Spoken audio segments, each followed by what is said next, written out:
você tem área de hipercaptação na região sacral, tranquilo, e aí você vai para a região da escápula. Então, quando você olha para a região da escápula, você vê que tem uma área de hipercaptação.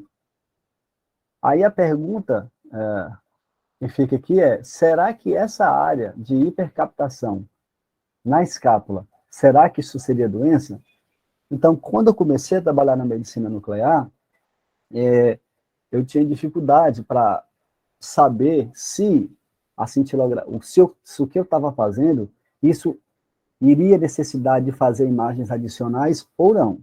Então, como foi que eu aprendi a entender que áreas de hipercaptações, né, mesmo sendo simétricas, se elas poderiam ser câncer ou não? Isso só o tempo é que vai dar essa habilidade para a gente.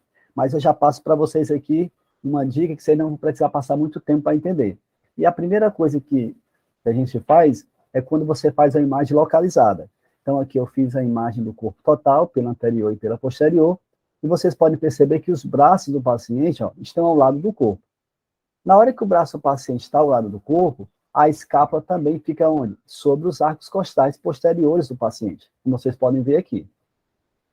E aí, eu posso, na dúvida, né? Se eu achar que esse paciente tem câncer aí, ainda mais quando o paciente diz que ele tem câncer de pulmão. Ora, se o paciente tem câncer de pulmão, a maior possibilidade de você ter uma metástase óssea, ela é grande.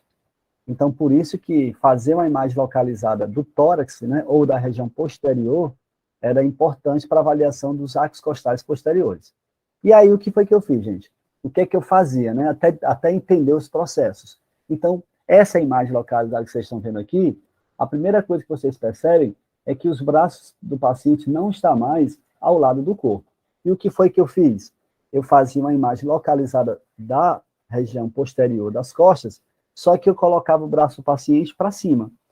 Quando você faz esse movimento de jogar o braço do paciente para cima, o que é que você faz com a escápula? A escápula, quando você coloca o braço para cima, a escápula também sai de cima dos arcos costais. E aí é justamente isso, ó. A escápula que inicialmente estava nessa projeção, agora ela está nessa projeção. Então, eu tirei a escápula de cima do arco costal. E quando eu procuro novamente as áreas de hipercaptações, elas não existem mais. Então, o que é que isso indica? Então, o que eu estava vendo nesse ponto aqui, na verdade, o que eu estava vendo aqui, nada mais era do que sobreposição de estrutura. Ou seja, a hipercaptação do arco costal, somando a hipercaptação da escápula. Então, dois somatórios de estruturas, então ele dava uma área de hipercaptação. Na verdade, ele não tinha área de hipercaptação, ou seja, não era doença, era apenas sobreposição de estruturas.